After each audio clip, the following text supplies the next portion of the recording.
পেঁয়াজ ও বাসমতি চাল রপ্তানির উপর বিধিমালা শিথিল ও শুল্ক কমিয়েছে ভারত। তবে ভোজ্য তৈল আমদানিতে শুল্ক বাড়িয়েছে নিজ দেশে তৈলবীজ চাষিদের সহায়তা দেওয়ার লক্ষ্যে। মহারাষ্ট্র ও হরিয়ানায় আসন্ন বিধানসভা নির্বাচনকে সামনে রেখে কৃষি পণ্য বাণিজ্য এবং এসব সিদ্ধান্ত নিয়ে কেন্দ্রীয় সরকার। পেঁয়াজ রপ্তানিতে শুল্ক অর্ধেক কমিয়ে 20% নামানো হয়েছে এবং পেঁয়াজ, বাসমতি চাল এবং তেলবীজ বাণিজ্য নিয়ে এইসব সিদ্ধান্ত বাংলাদেশ সহ প্রতিবেশী দেশগুলোর বাজারে প্রভাব ফেলতে পারে। জুলিয়া তানহার প্রতিবেদন।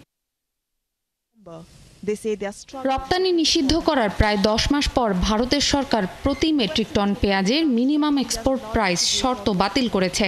একই সঙ্গে গত মে মাসে রপ্তানিতে আরোপিত 40% রপ্তানি শুল্ক কমিয়ে অর্ধেক করা হয়েছে।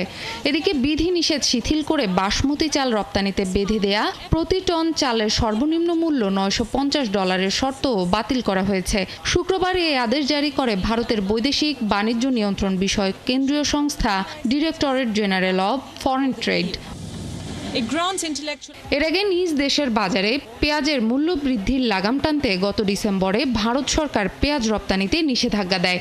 6 মাস পর নিষেধাজ্ঞা তুলে নেওয়া হলেও প্রতি টন পেঁয়াজের ন্যূনতম রপ্তানি মূল্য $550 নির্ধারণ করে 40% রপ্তানি শুল্ক আরোপ করা হয়।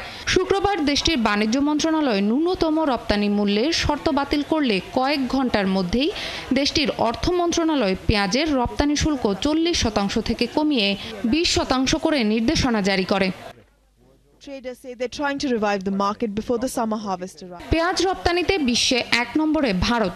বাংলাদেশ, মালয়েশিয়া, নেপাল ও সংযুক্ত আরব আমিরাত ভারতীয় পেঁয়াজের বড় ক্রেতা। মধ্যপ্রাচ্য ও দক্ষিণ পূর্ব এশিয়ার অন্যান্য দেশেও রপ্তানি হয় ভারতীয় পেঁয়াজ। এদিকে ভোজ্য তেল আমদানিতে শুল্ক বাড়ানো হয়েছে। অনেকেই বলছেন আসন্ন মহারাষ্ট্র এবং হরিয়ানার বিধানসভা নির্বাচন মাথায় রেখে এটি মোদী সরকারের একটি রাজনৈতিক সিদ্ধান্ত। তবে দেশটির ব্যবসায়ীরা বলছেন সরকারের এই পদক্ষেপে রপ্তানি বেড়ে পেঁয়াজ ও বাসমতি চালের দামও বাড়বে, আর আমদানি শুল্ক বাড়ায় ভোজ্য তেলের দাম বাড়বে, যাতে অভ্যন্তরীণ মূল্যস্ফীতি বাড়বে। এদিকে বাংলাদেশে ভারতীয় পেঁয়াজের দাম কমলেও সে দেশ থেকে আমদানি করা সরিষা ও অন্যান্য তৈলবীজের দাম বাড়তে পারে। তানহা, জুলিয়া, 71।